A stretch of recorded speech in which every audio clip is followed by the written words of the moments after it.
A graça e a paz do nosso Senhor e Salvador Jesus Cristo esteja com você, esteja conosco.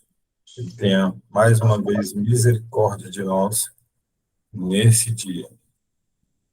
Bem, o que nós estamos dispostos a abrir mão para seguir Jesus? O que você está disposto para fazer isso? Está disposto a abrir mão do seu tempo? Pelo menos isso? O que nos faz levantar pela manhã cedo e seguir uma rotina de trabalho ganhando o mundo? Será que você também dedica tempo para orar, para ler a Bíblia? Eu passei por essa rotina de acordar todos os dias de manhã muito cedo, sair, chegar em casa muito tarde. E às vezes só consegui encontrar os meus filhos acordados depois de 3 dias. Porque quando eu saía, eles estavam dormindo. E quando eu voltava, eles estavam dormindo. E o que eu ganhei com isso? Não foi nada bom o que eu ganhei com isso. Então, eu quero que você me acompanhe agora na oração, se você puder, você que está aí acompanhando gravado, vocês que estão acompanhando ao vivo, se vocês puderem, ouve a cabeça de vocês, em reverência à palavra do Senhor, vamos orar na presença dEle, e depois vamos acompanhar uma leitura bíblica e ruminar um pouquinho, analisar um pouquinho as Sagradas Escrituras, tá bem? Bondoso Deus, amado Pai, Senhor dos exércitos, o Alfa, o Ômega, o princípio, o fim, o leão da tribo de Judá, tu que és a resplandecente estrela da manhã, nosso Senhor, nosso Salvador. Obrigado pela tua presença aqui, Jesus. Obrigado por nos proporcionar o teu Espírito Santo nos enchendo de ti, transbordando em nosso cálice, para que nós possamos encher o cálice do nosso irmão, do nosso próximo. Obrigado, Pai, por esse momento de comunhão tão cedo pela manhã, assim.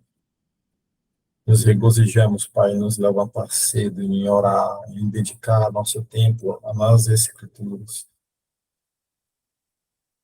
Nós estamos verdadeiramente comprometidos com a Tua verdade e nos debruçamos nas Sagradas Escrituras, buscando pela verdade.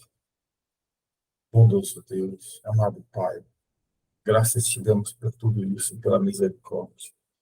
E te agradecemos por mais esse dia que nós podemos nos levantar, respirar, trabalhar, produzir. E produzir para o teu reino. Pai, obrigado pela palavra de hoje. Fala conosco, Pai, nos nossos corações. Em nome do teu Filho Jesus, nós te pedimos. Enche-nos, Pai, nesse momento, com teu Espírito Santo, mais uma vez. Mais uma vez.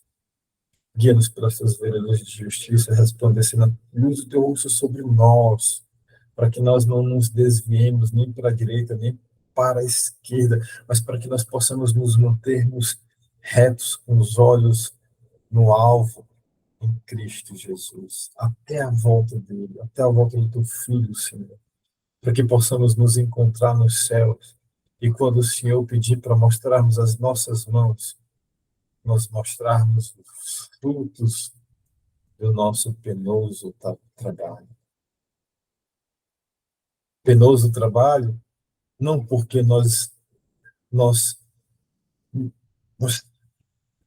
trabalhamos e não, mas por sabermos que a seara é difícil, mas que no fim a tua glória se manifesta. Obrigado, Pai, por essa oportunidade. Cuida de nós, Santo Deus.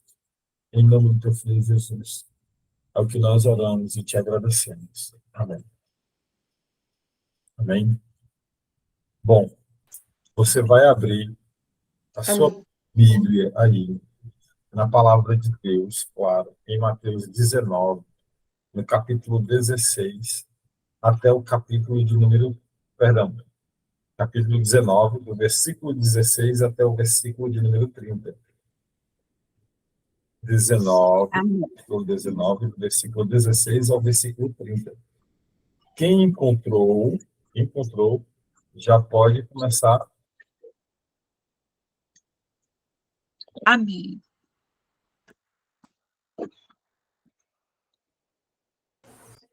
O jovem rico. E eis que, aproximando-se dele, um jovem disse-lhe: Bom mestre, que bem farei para conseguir a vida eterna? E ele disse-lhe: Por que me chamas bom? Não há bom, senão um só que é Deus. Se queres, porém, entrar na vida, guarda os mandamentos. Disse-lhe ele: Quais? E Jesus disse: Não matarás, não cometerás adultério, não furtarás, não dirás falso testemunho. Honra teu pai e tua mãe, e amarás o teu próximo como a ti mesmo. Disse-lhe o jovem: Tudo isto tenho guardado desde a minha mocidade. Que me falta ainda? Disse-lhe Jesus: Se queres ser perfeito, vai, vende tudo que tens, dá-o aos pobres e terás um tesouro no céu. E vem e segue-me. E o jovem, ouvindo essa palavra, retirou-se triste, porque possuía muitas propriedades. Disse então Jesus aos seus discípulos: Em verdade vos digo que é difícil entrar um rico no reino dos céus. E outra vez vos digo que é mais fácil passar um camelo pelo fundo de uma agulha do que entrar um rico no reino de Deus. Os seus discípulos, ouvindo isso, admiraram-se muito, dizendo: Quem poderá, pois, salvar-se? E Jesus, olhando para eles, disse-lhes: Aos homens é isso impossível, mas a Deus tudo é possível. Então, Pedro, tomando a palavra, disse-lhe: Eis que nós deixamos tudo e te seguimos. Que receberemos? E Jesus disse-lhes: Em verdade digo que vós, que me seguiste, quando na regeneração o Filho do Homem se assentar no trono da sua glória, também vos assentareis sobre 12 tronos, para julgar as 12 tribos de Israel.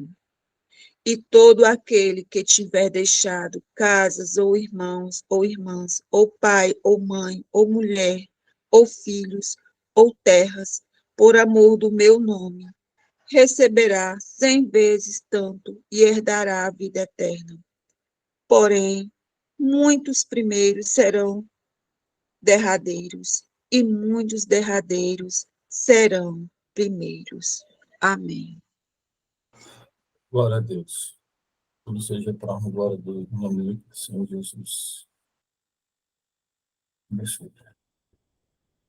Bom, vamos analisar aqui. Aqui no versículo 16, o jovem rico, quando ele diz assim, né?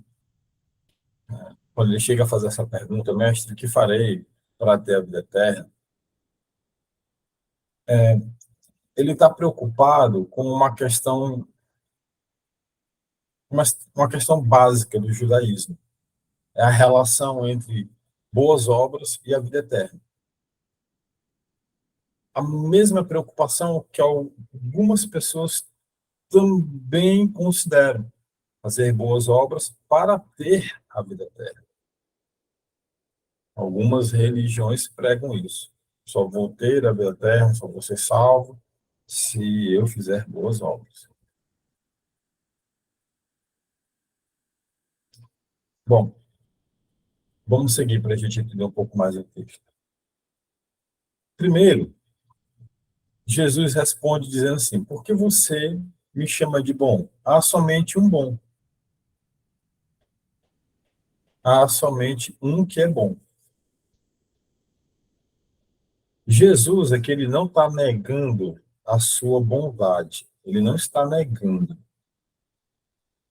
Só que o que ele quer dizer aqui é que o reconhecimento do homem de que se apenas Deus é bom e é capaz de dar a vida, apenas Deus pode responder essa pergunta.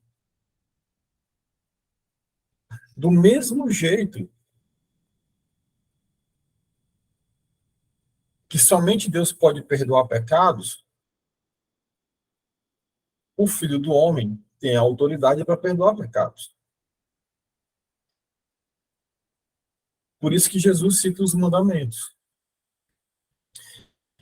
Quando Jesus ele adiciona esse seu próprio requisito, ele sugere a sua igualdade com Deus. Somente depois de reconhecer esse fato, tratamento do homem, bom mestre, é apropriado. Então, assim, ó, Jesus, quando ele fala isso, ele não está diminuindo ele. Ele está colocando uma igualdade entre ele e Deus. Para que o homem, ele compreenda. Olha, eu vou te responder, mas eu vou te responder porque eu sou Deus. E eu sou bom porque eu e meu Pai somos um. Assim como ele fala em João 17. Então, Jesus aqui, ele não está se diminuindo, ou diminuindo aqui, negando a sua bondade. Acho que deu para ficar claro aqui.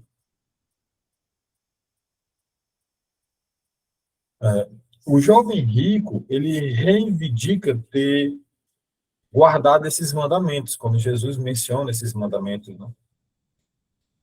Jesus perguntou, não matarás, não adulterarás, não furtarás, não darás falso testemunho, honra teu pai e tua mãe, e amarás o teu próximo como a ti mesmo. É o jovem rico diz, né? A tudo isso tenho obedecido. Ele, ele reivindica isso dele. Mas ele percebe que ainda falta alguma coisa. Tanto é que ele pergunta, o que me falta ainda? Ele percebe, está faltando alguma coisa, o que me falta ainda? Será que ainda me falta alguma coisa? Ele fica nessa dúvida, será que ainda me falta alguma coisa? Jesus parece sugerir que a obediência à lei pode tornar alguém digno da vida eterna. Né? Parece que Jesus fala, olha, obedece os mandamentos e você vai ter a vida eterna. Né? Parece que Jesus está falando isso, né? Ó, obedece aqui, se você obedecer os mandamentos, você obedecer à lei, se você obedecer à lei, você tem a vida eterna. As leis de Moisés, se você obedecer às leis de Moisés. Então, parece que Jesus ele tá falando isso, né?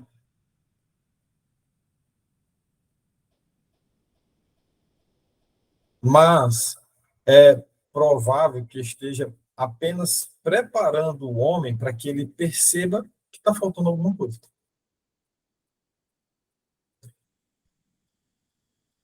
É como se eu dissesse assim, olha, você está falando, você está fazendo isso e isso, está preparando o bolo bonitinho, colocou os ovos, bateu a gema, mexeu a clara, colocou isso.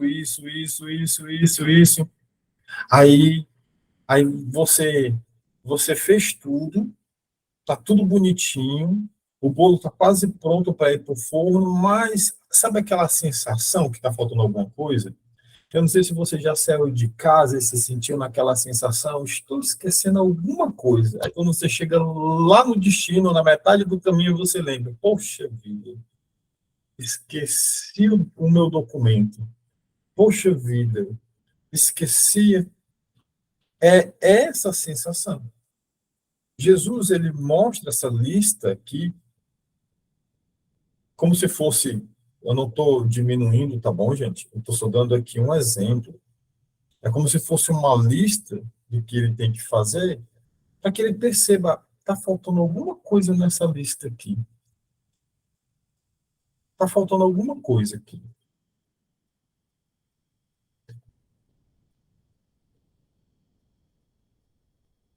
E aí o homem pergunta, tá?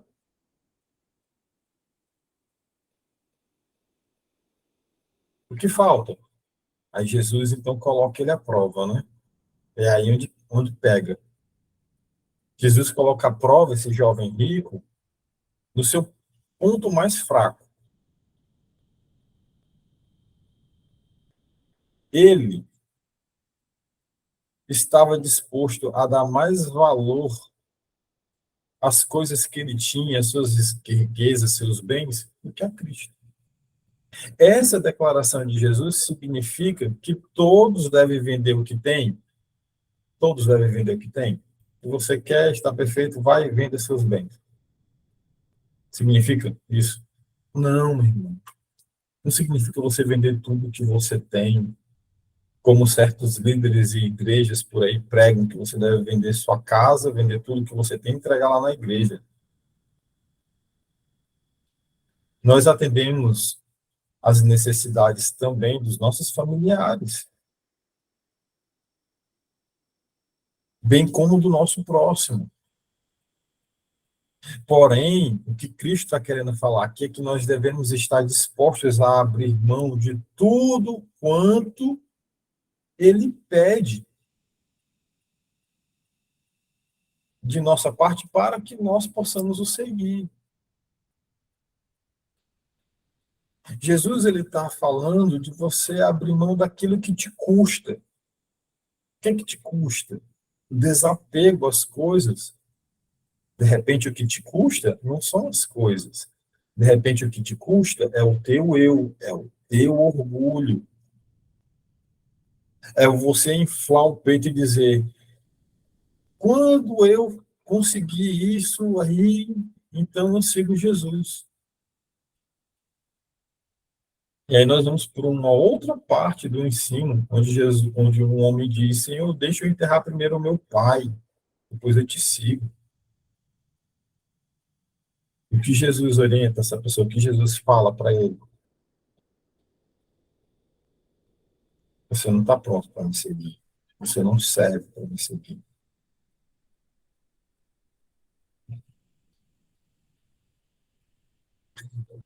Se a nossa dedicação a Jesus não for assim, não for menos do que isso,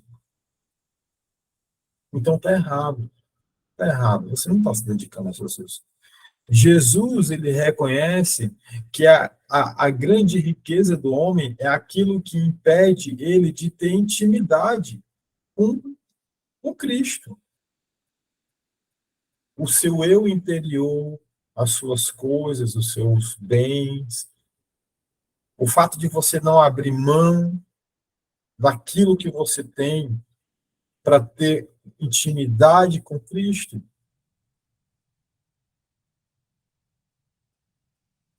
Então Jesus ele pede para você vender os bens e dar dinheiro aos pobres. Para quê? Para que você possa ter intimidade com ele, viver na dependência dele. Só que tem pessoas que não querem isso daí. Tem pessoas que não querem.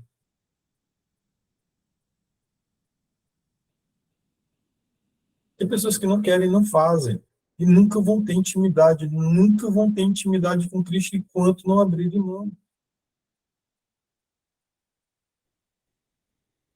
Essas duas ordens de Jesus, elas não podem estar separadas. A fé sem ação não leva ninguém a lugar nenhum. Fé sem ação não leva ninguém a ter tesouro no céu. Não leva. A fé, ela é uma ação. É uma ação. Já falei aqui, a fé, a palavra F, né? A fé poderia muito bem ser um verbo, porque todo verbo é indicação. Fé é ação. E quando o jovem rico se afasta, o jovem rico afastou-se triste, demonstra a completa exatidão do que Jesus está ensinando. As pessoas se afastam Quando eu vivia no pecado, eu não ia para a igreja, sabe por quê? Porque eu sabia que eu estava em pecado. Eu sabia que não estava completo. Eu sabia que eu não estava dando o que Cristo pede. Eu sabia, na minha consciência, eu sabia, e isso me afastava. Algumas vezes que eu ia para a igreja, quando eu ia, a palavra era pregada e eu pensava, meu Deus, está errado. Eu não estou entregando tudo que eu tenho, me perdoe. Eu ficava pedindo perdão dos pecados, mas do que adiantava eu pedir perdão dos meus pecados se eu não agia? Do que adiantava eu pedir perdão por isso? E a minha ação era zero. A minha ação era zero.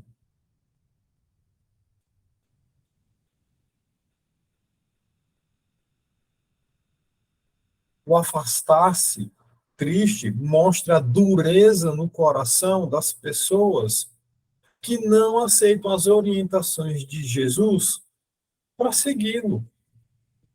Não aceitam. Não adianta ir para a igreja dia de domingo, viver na igreja, se você não aceita as orientações de Jesus. Não adianta. Não adianta. Jesus fala claramente: você não serve para ser meu seguidor. Imagina a situação, você de frente com Jesus, ele olha para você e diz assim: você não serve para ser meu seguidor. Isso é sério. Porque quem não segue Cristo não é amigo de Cristo, quem não segue Cristo não ajunta com ele, se não ajunta com ele, espalha.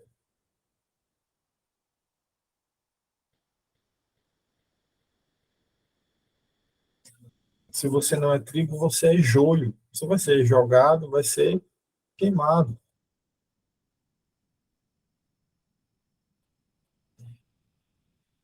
Então Jesus disse aos discípulos: digo-lhes a verdade, dificilmente um rico entrará no reino dos céus. 24.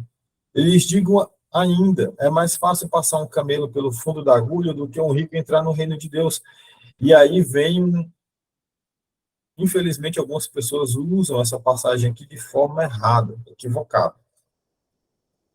Alguns sugerem que havia um portão estreito em Jerusalém, uma passagem, pelo qual camelos eles passavam com muitas dificuldades ali, certo? Mas essa explicação se desenvolveu 1 milênio depois de Jesus, para mudar o sentido do que realmente Jesus ensina aqui. E muitos pregadores da atualidade usam esse tipo de associação, de analogia, com essa passagem estreita, para poder tirar a oferta das pessoas na igreja. E eu já vi um homem muito famoso, de uma igreja muito famosa, falando sobre isso, e isso daí, olha, se ele não se arrepender, ele vai para o inferno queimar lá de mãos dadas com Satanás. As palavras que Cristo fala aqui sobre agulha e camelo são uma metáfora. É uma metáfora para as pessoas entenderem. Naquela época, na época de Jesus, o menor orifício que existia era um buraco no fundo de uma agulha. E o maior animal comum no Oriente Médio é um camelo. Então Jesus ele pegou essas duas coisas. Ele pegou o, o, o fundo da agulha, o buraquinho do fundo da agulha, que é o menor orifício que existia, com o camelo, que é o maior animal que existia por lá. Todo mundo conhecia o camelo, para falar que é como se fosse aquilo. Para quê?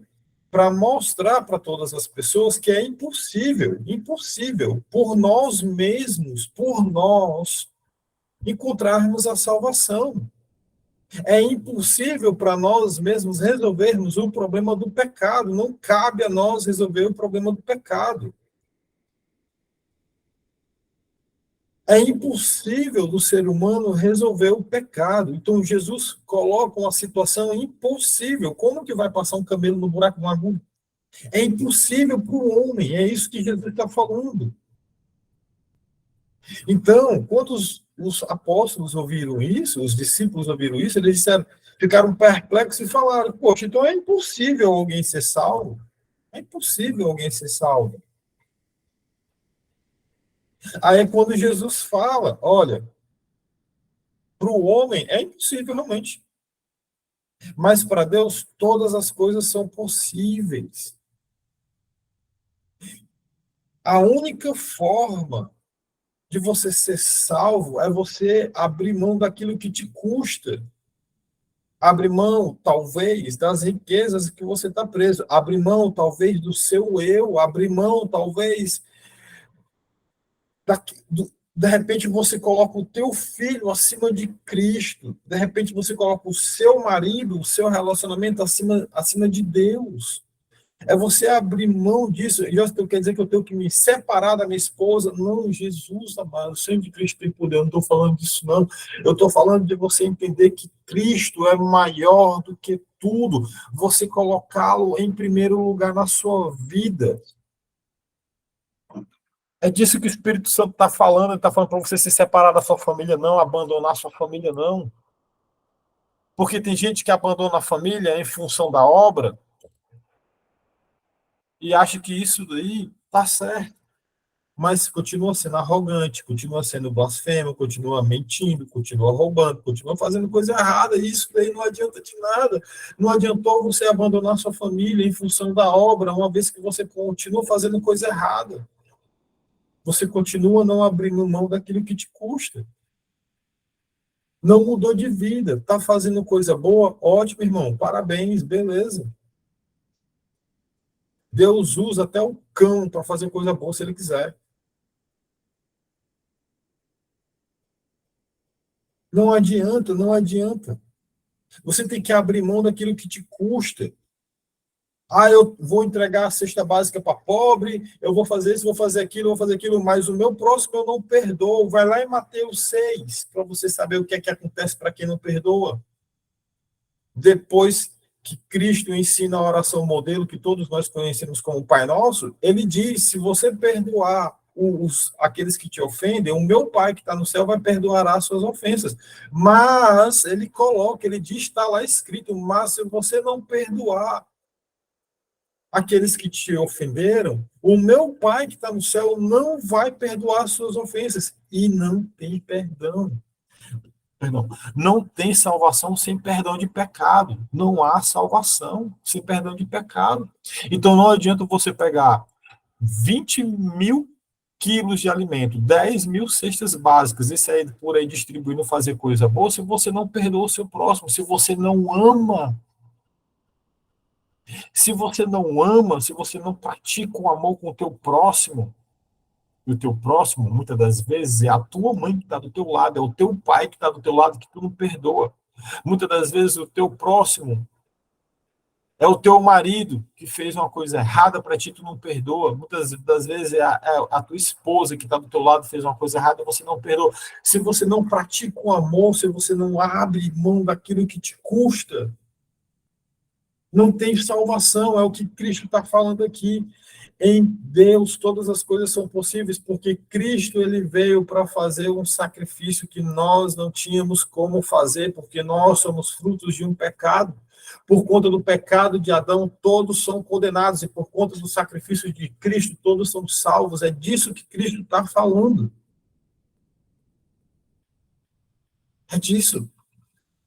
É impossível para nós, mas para Deus é completamente possível, mas eu preciso fazer a minha parte.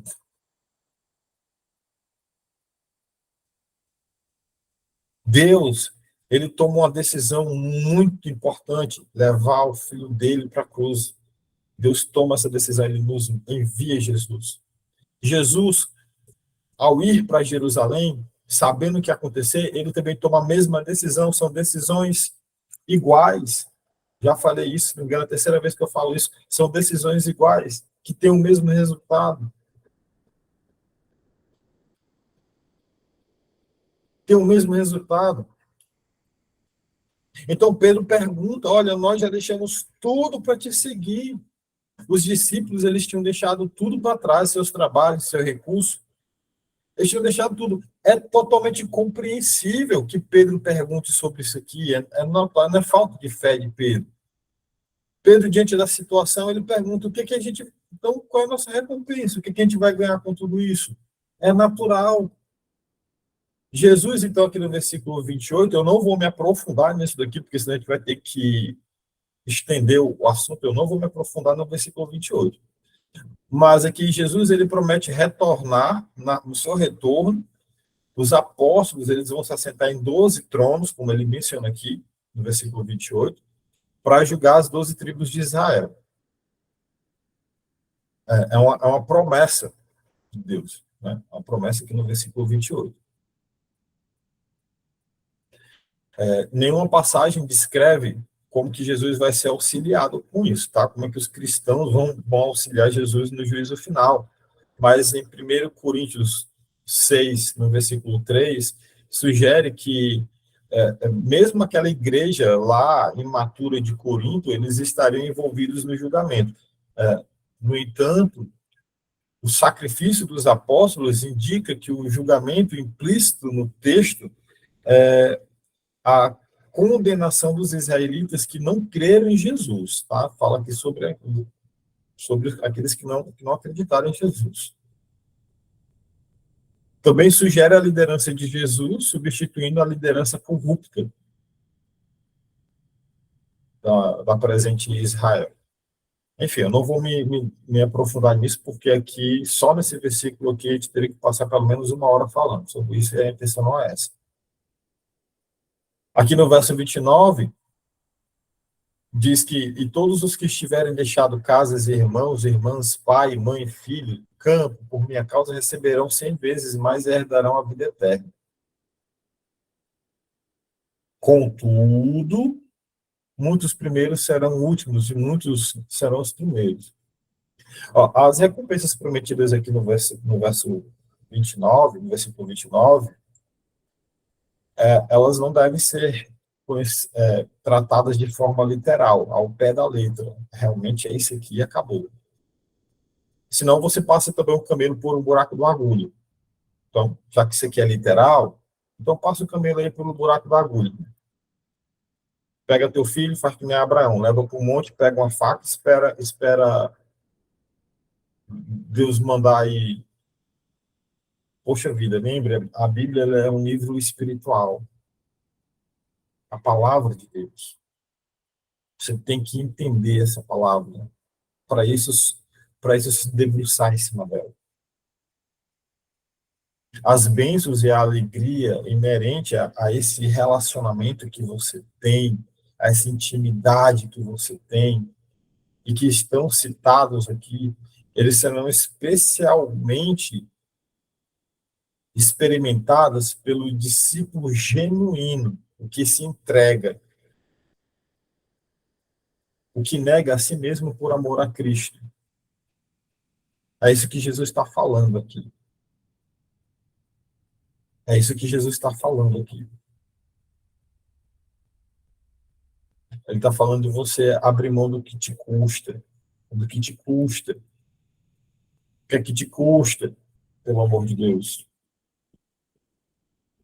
Quanto aos primeiros serem últimos e últimos serem os primeiros, esses primeiros eles podem ser também, por exemplo, entendido como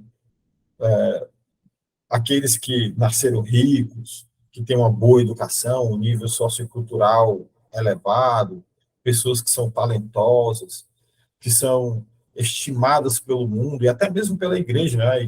As igrejas às vezes estimam muito algumas pessoas, o que é muito errado isso daí. Os últimos são os poucos conhecidos, os menos abastardos de conhecimento, né? Os menos importantes, digamos assim, para a sociedade, para a igreja. No mundo vindouro, muitos considerados grandes terão posições inferiores e outros que eram desconhecidos serão colocados em posições elevadas. A razão disto é porque Deus avalia as pessoas não pela aparência exterior, mas pela sinceridade, pureza do coração e pelo amor que ele tem para com o próximo. Eu não sei o que te custa, eu não sei o que te custa nesse momento, para você seguir verdadeiramente Jesus. Eu não sei o que custa a você, não sei. Mas eu quero fazer uma oração por você, para que você possa enxergar o que te custa. Ou se você já enxerga aquilo que te custa, para que você possa entregar verdadeiramente para Cristo no altar dele, deixar lá. Bondoso Deus, amado Pai, graças te damos, Pai, porque é pelo teu sacrifício na cruz que nós encontramos a vida eterna. Obrigado, Santo Deus. Obrigado. Bondoso Deus, guia-nos, Pai, no entendimento da tua palavra, até a volta do teu filho amado. Cuida de nós, Pai. Hoje é mais um dia e ele traz consigo grandes desafios. O nosso socorro vem de ti, Pai. Derruba as muralhas, quebra as correntes, liberta-nos, Pai. E mesmo diante de tantas tribulações, nós nos regozijamos, cantando e entoando louvores a ti. Pois o meu socorro vem de ti, o nosso socorro vem de ti. Tu que és o guarda de Israel, aquele que nunca dorme nem cochila. Obrigado, Pai, por estar conosco. Em nome do teu Filho Jesus. Cuide de cada um de nós, Pai. Cuide de cada um de nós. Enche-nos com teu Espírito Santo cada vez mais. É o que nós oramos e te agradecemos. Em nome do teu Filho Jesus, que vive e reina para todo sempre. Amém. Amém, meus irmãos.